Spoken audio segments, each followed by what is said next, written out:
Hi ഇന്ന് ഞാൻ railway സ്റ്റേഷനിൽ വന്നത് എനിക്ക് എങ്ങോട്ടും യാത്ര പോകാനല്ല കേട്ടോ, മറിച്ച് എൻ്റെ അച്ഛനെ റെയിൽവേ സ്റ്റേഷനിൽ നിന്ന് പിക്ക് ചെയ്യാൻ വേണ്ടിയിട്ടാണ്.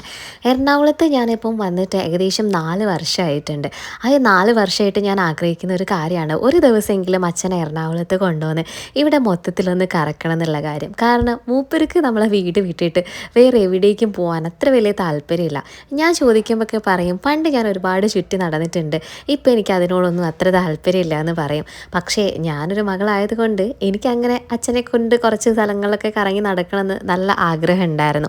അങ്ങനെ ഞാൻ കൈയും കാലും പിടിച്ച് അച്ഛനെയും അച്ഛൻ്റെ ഫ്രണ്ടിനെയും എറണാകുളത്ത് എത്തിച്ചിട്ടുണ്ട്. ഞാൻ നാട്ടിൽ വരുന്ന സമയത്ത് അച്ഛൻ എന്നോട് മെട്രോൻ്റെ വിശേഷങ്ങൾ ഒരുപാട് തവണ ചോദിച്ചിട്ടുണ്ട്. അപ്പോൾ എൻ്റെ ആഗ്രഹമായിരുന്നു ആദ്യം എറണാകുളത്ത് വരുമ്പോൾ അച്ഛനെ എന്തായാലും മെട്രോയിൽ കയറ്റണം എന്നുള്ളത്. അങ്ങനെ മെട്രോയ്ക്ക് വേണ്ടിയുള്ള വെയിറ്റിംഗ് ആട്ടോ. ഇപ്പോഴും അച്ഛൻ എന്നോട് ഓരോ കാര്യങ്ങൾ ചോദിച്ചുകൊണ്ടിരിക്കുക, ഇതിൽ എത്ര പേര് കൊള്ളും, ഒരുപാട് വലുപ്പം ഉണ്ടോ എന്നുള്ള കാര്യങ്ങളൊക്കെ. അപ്പോൾ ആ ഒരു എക്സൈറ്റ്മെൻറ്റോട് കൂടി ഞാൻ അച്ഛനെ മെട്രോയിൽ കയറ്റി. അച്ഛൻ എന്തായാലും ആ ഒരു യാത്ര ഭയങ്കരമായിട്ട് ഇഷ്ടപ്പെട്ടു, അതെന്നോട് എടുത്ത് പറയുകയും ചെയ്തു കേട്ടോ. ഞങ്ങൾ MG റോഡ് മെട്രോ സ്റ്റേഷനിലായിരുന്നു ഇറങ്ങിയിട്ടുണ്ടായിരുന്നത്. അവിടെ ഇതിൻ്റെ ഇനാഗ്രേഷൻ്റെ കുറച്ച് ഫോട്ടോസും അതിൻ്റെ ഡീറ്റെയിൽസൊക്കെ എഴുതി വെച്ചിട്ടുണ്ടായിരുന്നു. അപ്പോൾ അതൊക്കെ വായിച്ചാണ് അച്ഛൻ മെല്ലെ മെല്ലെ വന്നത്. നേരെ ഞങ്ങൾ മറൈൻ ഡ്രൈവിലേക്ക് പോയി. മറൈൻ ഡ്രൈവിൽ കുറേ നേരം ഞങ്ങൾ സ്പെൻഡ് ചെയ്തു. കഥകൾ പറഞ്ഞും ഓരോ കാര്യങ്ങൾ ആസ്വദിച്ചും ഒരുപാട് സമയം അവിടെ സ്പെൻഡ് ചെയ്തിട്ടുണ്ടായിരുന്നു. എനിക്ക് എന്തായാലും എൻ്റെ ജീവിതത്തിൽ മറക്കാൻ പറ്റാത്തൊരു ദിവസമായിട്ട് ഈ ഒരു ദിവസം മാറിയിട്ടുണ്ട്. അച്ഛനെ ഇങ്ങനെ കൊണ്ടുവരാൻ പറ്റി, എൻ്റെ കൂടെ ഒരു ദിവസം സ്പെൻഡ് ചെയ്യിപ്പിക്കാൻ പറ്റി.